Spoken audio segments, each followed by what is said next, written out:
आपको दीपोभव में आप सबका हृदय से स्वागत है। नमो बुद्ध है। तो अपने ज्ञान मार्ग की साधना को आगे बढ़ाएंगे। और आज हम जो भी बुद्ध का ज्ञान है या बुद्ध की बातें हैं, जो अभी तक हमने सीखा है, जाना है, वो सब आज हम यथार्थ से जोड़ के आपके सामने उसकी चर्चा करेंगे।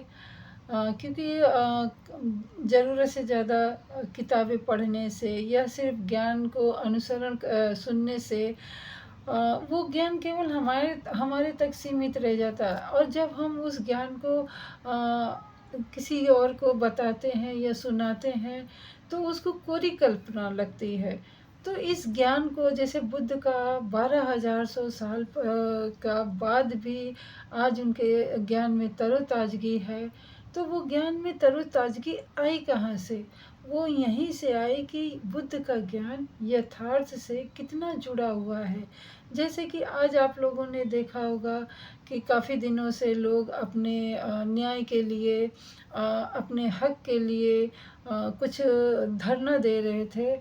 और आज उस धरने को अंतिम रूप देने के लिए, क्योंकि कोई बात नहीं सुन रहा। जब कोई बात नहीं सुन रहा, अभी फ़र्ज करो उदाहरण के लिए कि आपको गंगा जी में या पानी के बड़े से तालाब या टब में खड़ा कर दिया जाए, जो आपकी ये लंबाई है, शरीर का माप है, उससे ज़्यादा आपका पानी हो जाए, तो आप क्या करोगे? जब तक आपका यहाँ तक रहेगा तब तक आप खड़े रहोगे, किसी भी हालत में आप उफ नहीं करोगे। परंतु जहाँ आपको सांस लेने में प्रॉब्लम जाएगी, आपको लगेगा कि अब आपके प्राण निकले, तब आपके प्राण निकले, तब आप छटपटाएंगे और कुछ ना कुछ ऐसा करेंगे कि जिससे आपका जीवन सुरक्षित हो जाए। तो ठीक वही दशा हमारी इस समय युवाओं की है। और आधे से ज़्यादा देश की जनता का यही हाल है, क्योंकि ज़रूरत से ज़्यादा टैक्स है, असुविधाएं हैं। मतलब जीवन, एक सामान्य जीवन जीना भी शायद दुखद प्रतीत हो रहा है। तभी आज संसद का जाने के लिए और बात करने के लिए जो बच्चे हैं, जो युवा पीढ़ी है, वो गई, पर उनको जाने नहीं दिया। उनके साथ कुछ थोड़ा बुरा व्यवहार हुआ है। तो यहाँ पे बुद्ध की ज्ञान कि जैसे कि कल हमने आपसे बात किया था कि बुद्ध का कोरा ज्ञान नहीं ना, बुद्ध का ज्ञान हमें वो आंखें देता है, वो समझ देता है कि जो चीज़ें दिखाई नहीं देती हैं उनको भी हम समझने लगते हैं, जानने लगते हैं। अभी बुद्ध का ज्ञान यहाँ पे कैसे जुड़ रहा है इस आंदोलन से? बुद्ध ने कभी ये नहीं कहा है कि आप अन्याय के साक्ष्य हो, आप अन्याय को सहो। बुद्ध ने यही कहा है कि आप लोगों से डरो, इतना मत डरो कि आपको लोग प्रताड़ित करने लगे या आपको लोग आहत करने लगे। मतलब लोगों से आप प्रेम भी करो, लोगों को आप समझो भी, पर लोगों को इतना हावी नहीं होने दो कि वो आपको मतलब कष्ट दे पाए किसी भी रूप में, चाहे वो शारीरिक हो या मानसिक हो। कहने का मतलब हर चीज़ का तालमेल होता है। क्या ये बच्चे आंदोलन करते अगर इनको सही शिक्षा मिल रही होती, सही रोजगार मिल रहा होता, सही स्वास्थ्य इलाज मिल रहा होता, सही सड़कें मिल रही होती, सही वातावरण मिल रहा होता, प्रकृति का संरक्षण हो रहा होता, तो क्या ये बच्चे इस तरीके की परेशानी झेलने के लिए के साथ साथ ऐसा कदम उठाते? उनके माँ बाप के हृदय पे क्या बीत रही होगी। परंतु जब उनको समझ में आया कि अब वो घड़ी आ गई है कि अगर अब नहीं सर उठाया तो फिर कभी नहीं उठा पाएंगे, और वो अपना सर उठा के सांस लेने के लिए बोले। परंतु जब कोई व्यक्ति उतारू हो जाए कि आपको जीवित ही नहीं रखना, तो क्या बचता है फिर आखिरी में? तो बुद्ध का ज्ञान यही है भाई मेरे, सत्य है। जो मार्ग ये मैं नाम यहाँ पे लूँगी, जो सोनम वांगचुक ने मार्ग चुना है, सत्य का मार्ग चुना है, शांति का मार्ग चुना है। परंतु अपनी बात भी कहना बहुत ज़रूरी है, क्योंकि हम अपनी बात कहेंगे नहीं, हम बताएंगे नहीं कि हमें कहाँ तकलीफ़ हो रही, हम बताएंगे नहीं कि हमें कहाँ दुख हो रहा है, तो सामने वाला कैसे जानेगा। यानी कि हमें अपनी पीड़ा, अगर मेरी पीड़ा कोई नहीं समझ रहा है तो मैं बताऊंगी ना। अभी जब मैं दूरसंचार के माध्यम से, फ़ोन के माध्यम से मैं आपसे बात कर रही हूँ, तभी तो आप मेरी वीडियो देख पा रहे हो।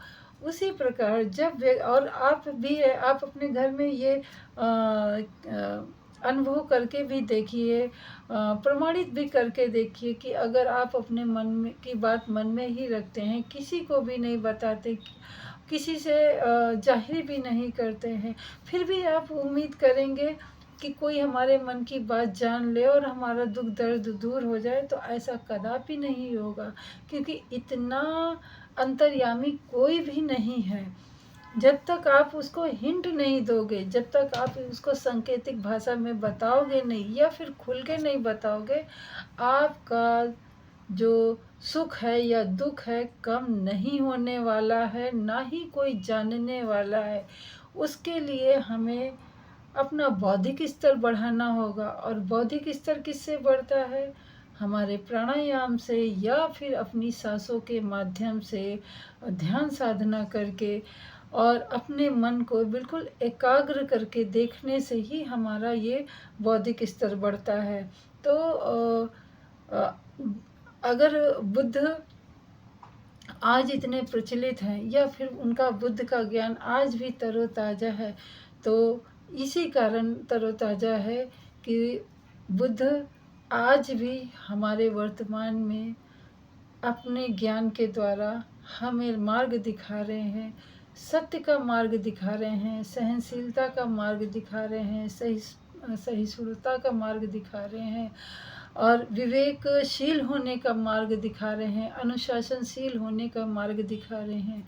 तो अगर ये हमारे आज जो जेन जी हैं, शायद अगर उदंड होते, जिस प्रकार से सरकार उनकी बात नहीं सुन रही है, अगर वो भी उदंड होते तो आज बहुत कुछ वैसा हो जाता।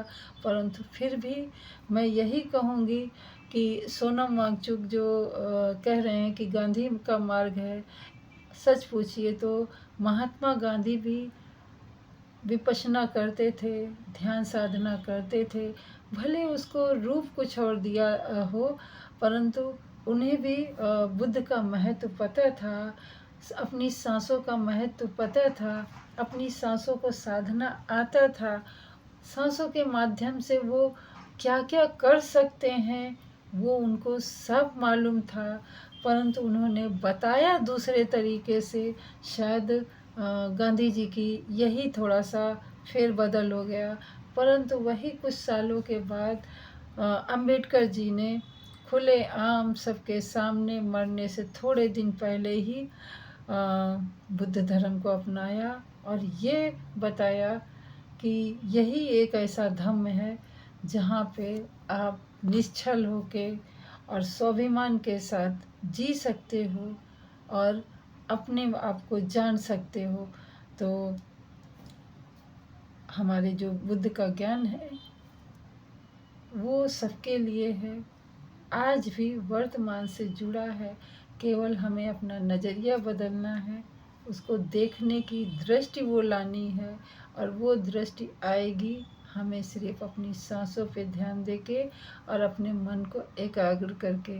तो मैं अपनी वाणी को यहीं पे विराम देती हूँ। मिलती हूँ अगली वीडियो में, तब तक के लिए नमो बुद्धाय। मंगल हो आपका भी, हमारा भी, उस सृष्टि के समस्त प्राणीजनों का।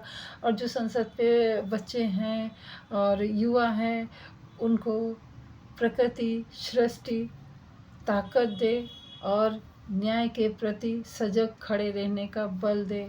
इसी शुभकामना के साथ